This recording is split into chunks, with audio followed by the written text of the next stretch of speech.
قوم کی بچیاں ناچ گانے کو اپنا شعار اور شوق بنا لیں، ان کی نسل سے اب خالد بن ولید نہیں پیدا ہو سکتے، ناچنے والے ہی پیدا ہوں گے، محمد بن قاسم نہیں پیدا ہو سکتے، طارق بن زیاد نہیں پیدا ہو سکتے۔ مجھے صلاح الدین یاد آیا اور میں بہت رویا۔ وہ بھی کسی ماں کا جنا ہی ہوا تھا۔ اس کے زمانے میں کرک، ایک ہمارے پاکستان میں کرک ہے، ایک اردن میں کرک ہے، اونچی پہاڑی پر وہ شہر ہے، بڑا دشوار قلعہ ہے۔ اس پر ایک حکمران تھا عیسائی، اس کا نام تھا ریجنالڈ۔ تو کرک کے قریب سے قافلے گزرتے تھے حج کے، تو اس نے ایک دفعہ حاجیوں کے قافلے پہ حملہ کیا اور کہنے لگا بلاؤ اپنے محمد کو تمہاری مدد کرے، اور سارے حاجیوں کو تعطیق کر دیا۔ اور دوسری دفعہ اس نے بحری بیڑا تیار کی اور مدینے پر حملہ کرنے کے لیے وہ بندرگاہ تک پہنچا یمبو کی، لیکن موسمی حالات سازگار نہ تھے تو واپس ہو گیا۔ تو حطین کی لڑائی ہوئی ہے فلسطین میں، جس میں سارا یورپ اپنی طاقت کے ساتھ میدان میں اترا تھا، اور ادھر تنہا صلاح الدین ایوبی رحمت اللہ علیہ اکیلا اس لشکر سے ٹکرایا تھا، اور انہیں اس میں ساری رومن امپائر کو شکست ہوئی تھی، تو بڑے بڑے بادشاہ اس میں گرفتار ہوئے، تو اس میں ریجنالڈ بھی گرفتار ہو کے آیا۔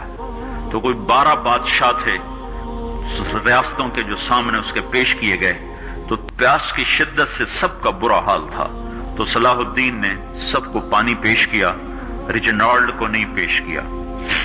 تو یروشلم کا جو بادشاہ تھا ہمفرے، اس نے اپنا پانی بچا کے اس کو دیا۔ تو صلاح الدین نے کہا یہ پانی تو دے رہا ہے، میں نہیں دے رہا ہوں۔ اسلام میں یہ ہے جب کسی کو پانی پلا دو تو اس پہ تم ہاتھ نہیں اٹھا سکتے، یہ امن کی نشانی ہے۔ تو صلاح الدین نے فوراً اسے کہا یہ پانی تو نے دیا، میں نے نہیں دیا۔ تو پھر انہوں نے ریجنالڈ کو اسلام کی دعوت دی کہ تو مسلمان ہو جا، میں تجھے دعوت دیتا ہوں۔ اس نے انکار کر دیا، کہا میں نہیں ہوتا۔ تو انہوں نے کہا میں نے تیرے قتل کی 2 دفعہ قسم کھائی تھی، ایک جب تو مدینے پہ حملہ آور ہوا تھا تو میں نے قسم کھائی تھی میں تجھے اپنے ہاتھوں سے قتل کروں گا، اور دوسری دفعہ جب تم نے حاجیوں پہ حملہ کر کے کہا تھا بلاؤ محمد کو، تو میں نے قسم کھائی تھی کہ مجھے اللہ نے موقع دیا تو میں اپنے ہاتھ سے تیری گردن اڑاؤں گا۔ آج محمد کا ادنا غلام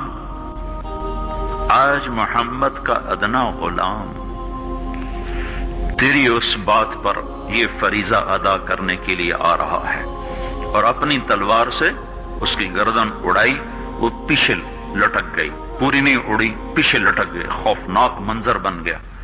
تو سارے بادشاہوں پہ کپ کپی طاری ہو گئی۔ تو صلاح الدین فرمانے لگے ہمارے مذہب میں یہ نہیں ہے، بادشاہوں کے ساتھ ہم بادشاہوں جیسا ہی سلوک کرتے ہیں، پر یہ حدود سے آگے چلا گیا تھا۔ اب مجھے یہ قصہ بھولا ہوا تھا، مجھے انہی حادثوں میں، انہی ہنگاموں میں وہ یاد آیا، تو بعد تنہائیوں میں بیٹھ کے بے بسی کے آنسو بہہ جاتے ہیں، اور اس کے سوا کوئی چارہ نہیں ہے۔ ہماری ساری نسل موسیقی میں ڈوب چکی ہے، جو بدن سرتال پہ تھرکتے ہوں، جو بدن موسیقی کے اوپر ہلتے ہوں، رقص میں آتے ہوں، ان پہ کانٹے ہی اگیں گے، ان پہ صلاح الدین کا پھول نہیں اگ سکتا، ان میں محمد بن قاسم کے پھول نہیں اگ سکتے۔ بانجھ ہو گئی ہے ہماری نسل، اور یہ یورپ کا سحر ہے جو چل گیا ہے، ہماری بے بسی ہے، ہماری بے بسی ہے۔ میں تو بس منت ہی کروں گا اپنے آپ کو پہچانو، اپنی ہستی حیثیت کو پہچانو، اپنی نسبت بدلو۔